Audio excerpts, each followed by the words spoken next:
Stop playing tug of war with people in the sense of letting them pull your emotions backwards and forwards.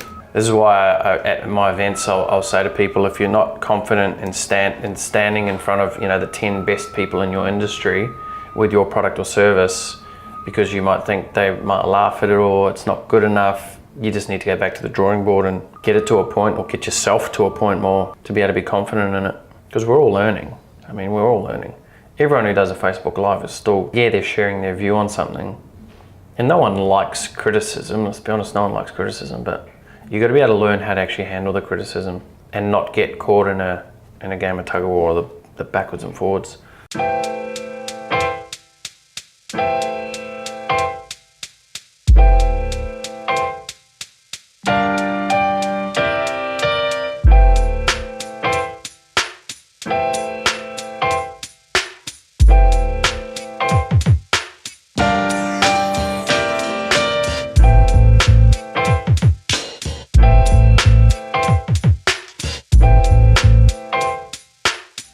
Okay, let's tick off your job description first. My first question to you is, when you see it, if you were the prospect, does it explain enough for someone to have an understanding of what's being done and get them excited about the opportunity? Because what can happen is, what you don't want the job description to do, you don't want the job description to attract everyone because it just seems amazing. What you want it to do is you want it to explain enough about the role, not every single component of the role, but enough about the role so that when someone applies, they know what they're applying for.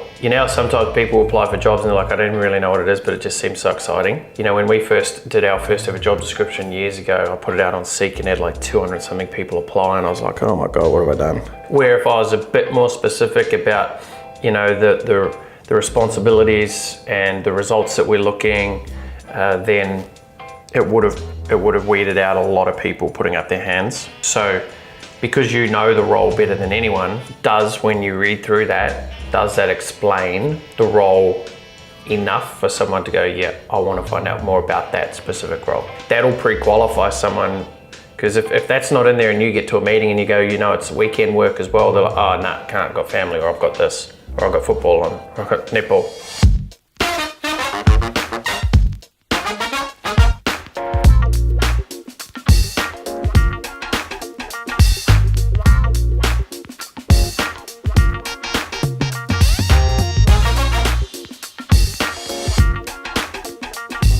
So I didn't see your status updated. If I have to send a request to you every hour to update your statuses, I'm going to. Last status was lunchtime. And it'll annoy you. I've got fucking other things to do than send you status updates to update your status. I know. You don't need to write this as my status update. Oh. You fucking write the stat what you're doing.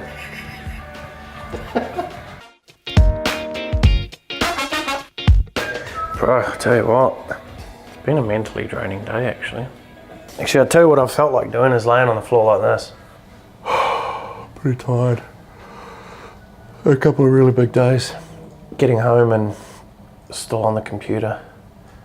It's nice to actually lay on a hard ground, because it brings you back to the stability, the earthing.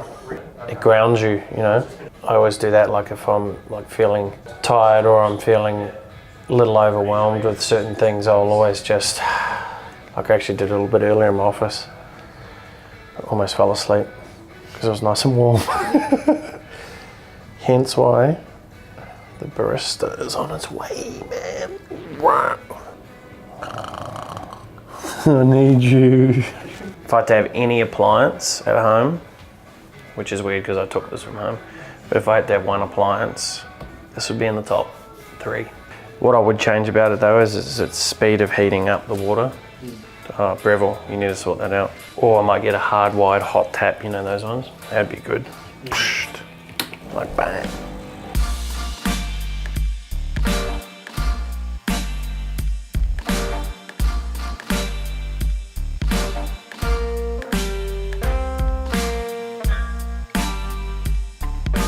I know in a circle we talk about perfect funnels, like using the right funnel for the right sequence. Like we've just designed a funnel, which we'll call the discovery application funnel, and it's literally 3 pages. This one's quite a simple one. Not every funnel needs to be 50 pages, up, down, left, right.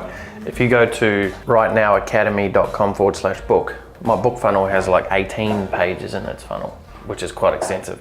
The point of the matter there is you just got to make sure you're using the right amount of steps to produce the right result that you're wanting. It's not a matter of just putting some web pages up and that's it. Too many people try and overcomplicate it, and then a lot of people also underestimate what's needed. Well, if we're talking a $20,000 a month customer versus a lower cost, yeah, each person, like we've already got 2 different funnels today. You know, from more of a direct approach versus someone who knows, likes and trusts you already versus someone who's never even heard about you. You know, you're not going to go and land a $20,000 a month client by putting them through a particular funnel. Now, in saying that, one of their employees might go through a particular funnel and look at it and go, oh, these guys, I'll check this out, I went and put some details in and blah, blah, blah, blah. So again, you're right. The funnel deliverable is based off the positioning and the end product that you're offering.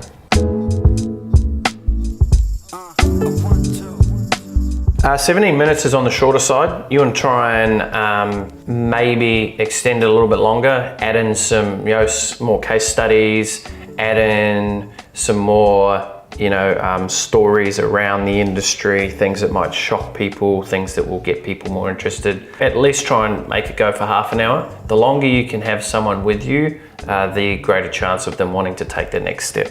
That's awesome to hear, and it's an interesting point that you make there. There's always going to be certain people in your life that have a greater impact than others, and ones that maybe you're seeking their approval, or they just seem to have a different way to throw you off. I totally get it, because what can happen at times is you just get flustered and you can get thrown off. And this is that whole concept again about knowing and standing behind your truth, knowing what you're talking about and believing that message, what it is that you're saying, because it's super important. The only time you're going to get thrown off is if you're underprepared and you don't really believe what it is that you're talking about. So great job on that. One thing I like to do with everyone is I like to try and teach self-awareness. Even though you can't teach self-awareness, but you can teach the concept of being self-aware. It's just about recognizing how you're feeling in certain moments. I've got certain clients who I get them to send me their thoughts throughout the day, what went on, how did you handle that, what would you do better next time, etc. But in this case, there was someone who jumped on the Facebook Live who this person was sort of thrown off by, because the person who jumped on is a very, this is the direct person, the person who, basically they're the type of people who you could have 10 people tell you something, but when that person says that something, it makes it just a total different response. And it's important to uncover actually why that is. And a lot of the time it's just because you're seeking approval from that person, or something's happened in that, in that time since you've known them that really, threw you and you're connected to it. It's an interesting thing. I probably have a couple of people in my life that, and this is the thing, I'd like to consider myself very self-aware, know how to hold myself, know how to present myself, know how to have conversations, difficult conversations. But I do know there's a couple of people in my life that it's harder to have even those conversations with, because that they think it's their way or the highway. There's no wiggle room in it. And because I have become so self-aware, I just don't engage in those conversations anymore. Because I know, okay, if I say this person's gonna say that. So it's about letting down the rope, letting go of the rope before the game of tug of war starts.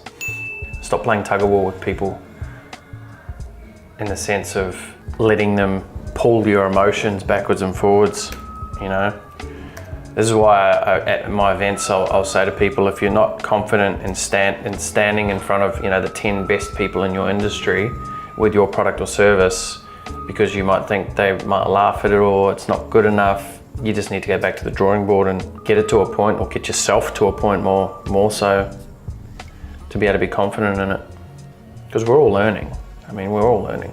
Everyone who does a Facebook Live is still, they're sharing their view on something. And no one likes criticism, let's be honest, no one likes criticism, but you got to be able to learn how to actually handle the criticism and not get caught in a game of tug of war, the backwards and forwards. Thank you so much for tuning in to today's vlog. If you've gotten anything from today's episode, any lessons, anything that popped up for you, please be sure to let us know. Leave a comment below, and also please be sure to like and subscribe so you do not miss out on any future episodes. Thanks for coming. P.S. Only cool people like and subscribe. So.